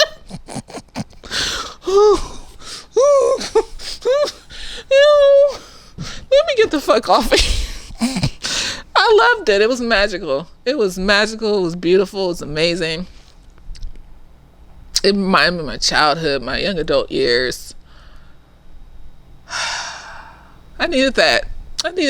Leave alone. All the people, I forgot their names. Leave me alone. Needed this. This is how I want Insecure to do. Okay? I'm gonna come back. 8-series episode, an hour each, for us, for the people. Okay, I want to cry, I want to sob, and then a few years down the line, I want Best Man to come back, and now they're in their 50s, and we're like in our like 40s, or no, now they're in, because they're black and so they don't look old. Now they're in their 70s and 60s, or 60s and 70s. And we're in our like 40s and they're just like doing these like what's Walter Matthau, from what's that show? And there was 2 old people living together and shit. It was Walter Matthau and that other white man with the white hair and shit. What is it? Good Neighbors or something, whatever the show was. See, they like the older generation, like they had the Golden Girls and shit. They had that. Why can't we have that? But we have it with like the Best Men and Insecure, because we deserve that. Okay, we deserve that too. We deserve our Golden Girl versions. Okay, so that's what I want to see. The squad. I hope you enjoyed this. I don't think I forgot anybody because it was 4 niggas and Was it 4 women? Shelby, Jordan, Candace. Oh, Robin. Yep. 4 niggas and 4 bitches. Yep. So there you go. Magical. Bravo. I have nothing bad to say. This is a good analysis. Niggas need to get their shit together because y'all gonna kill yourselves trying to do whatever you trying to do with your emotions. Like, that nigga could get CTE. Merch could get CTE. Like, you making a condition for yourself because you want to get rid of your anger. Okay, so you get rid of your anger and you get CTE and kill your whole family. Problem. Lance up here just waiting for the next big trauma. He's just waiting for the next big thing to fall the fuck apart. Harper, who knows what's gonna happen to that nigga? Like, he's just selfish. He probably gonna be alone for Quentin is chilling. I have nothing bad to You know, he used to be selfish. He used to be trifling, but him and Shelby just went together like a puzzle piece, and sometimes we just fit and we fix the deficits. The deficits be fitting and fixing each other and shit. You know, she cares about him. She supports him.